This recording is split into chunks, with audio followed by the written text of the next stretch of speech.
Natoka jana. Nenda uchukua maji. Nakuona jana kitu ujenzi mama. Unajenga jenga? Mafundi wetu bwana. Waweze kuwatengenezea mabosi wapate pa kuishi. Wapate pa kulala vizuri. Wacha.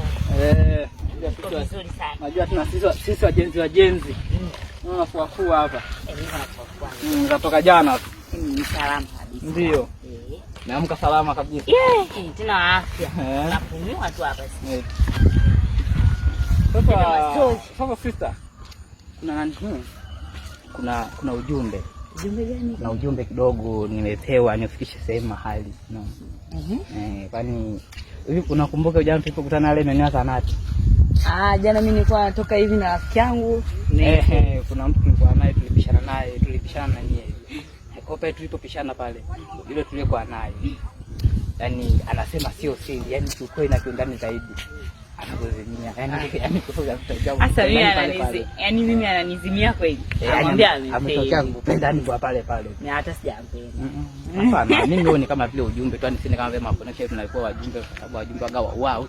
Kwa tunafikisha kama vile ujumbe, mafikirio, mawazo na wewe confidence. Mimi na rafiki yangu. Nitamfikiria nikipata jibu nitakwambia. Lakini unamjua? Asi yule wajana alikuwa mpati chetu fulani hivi akawa ameshika mafuta.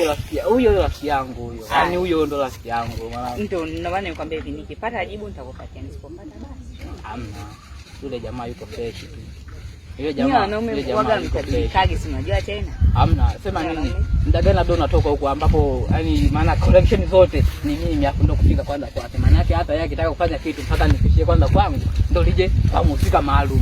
Kwa sababu yeye rafiki niwe kidogo hana yani hata na nini tunaongeza zaidi anakuwa hana. Kwa hiyo anatumia fursa ya kwangu mimi ili fanikisha yani masuala ndo hayo na ujumbe ndio huo kwamba yule jamaa kwanza sasa hivi amekuzimia. Yani anasema hivi kwa vyovyote unataka kutaka sijini uongo wa wanaume sijini ndio bodanganyaga anasema hivi na atakupa unachotaka, hata sijajua ni kweli, ukitaka hata gari atakupa maana labda gari peke yangu. Hapa nikimaliza kufua nianike nizisubirie zikauke, itakuwa ni mida ya jioni kwa ndio itakuwa nimetoka. Ngoja basi mimi niweka mshahara hapa. Haya poa. Ngoja mimi niendelee kufua. Haya poa. Haya.